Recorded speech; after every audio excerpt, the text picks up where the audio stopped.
मथुरा से बीजेपी की प्रत्याशी हेमा मालिनी प्रेमानंद महाराज की शरण में पहुंची हैं।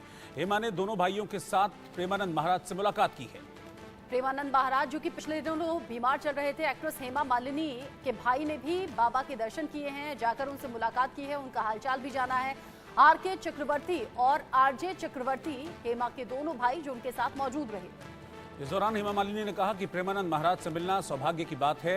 शरीर एक निश्चित अवधि है, ये जाएगा, ये प्रेमानंद महाराज ने इस मुलाकात के दौरान कहा। उन्होंने कहा कि सब छोड़ो, बस चलने की तैयारी करो, भगवान का नाम जपते रहो, अपने अंतिम की व्यवस्था सोचो। पिछले दिनों आपको बता दें कि प्रेमानंद महाराज की तबीयत नासाज थी, तबीयत उनकी ख़राब थी, जिसके बाद अब हेमा मालिनी प्रेमानंद महाराज से मिलने पहुंची हैं। हालांकि एक चीज़ और मैं आपको बता दूं कि मथुरा सीट जिसको प्रेजेंटली हेमा मालिनी अभी रिप्रेजेंट कर रही हैं और बीजेपी की उम्मीदवार भी हैं, तीसरे बार उनको उम्मीदवार बनाया है, उस सीट पर, मथुरा सीट पर इलेक्शन अभी सेकंड फेज में होना है। आज वहां पर वोटिंग नहीं है, सेकंड फेज में वहां पर वोटिंग है। लेकिन प्रेमानंद महाराज की तबीयत, उनका हालचाल जानने हेमा मालिनी अपने दोनों भाइयों के साथ उनके आश्रम पहुंची। हालांकि ये एक नॉर्मल शिष्टाचार भेंट है जिसमें हेमा मालिनी प्रेमानंद महाराज का हालचाल जानने के लिए, उनसे भेंट करने के लिए, उनके दर्शन के लिए पहुंची हैं।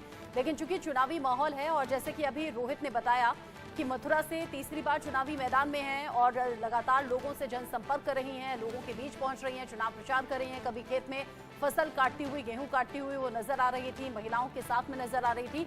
वोट जुटाने के लिए हर वो कोशिश है। ऐसे में प्रेमानंद महाराज जिनसे मिलने के लिए देश ही नहीं विदेशों से भी लोग पहुंचते हैं, उनकी विचारधारा को फॉलो करते हैं, उनकी बातों से प्रभावित दिखते हैं।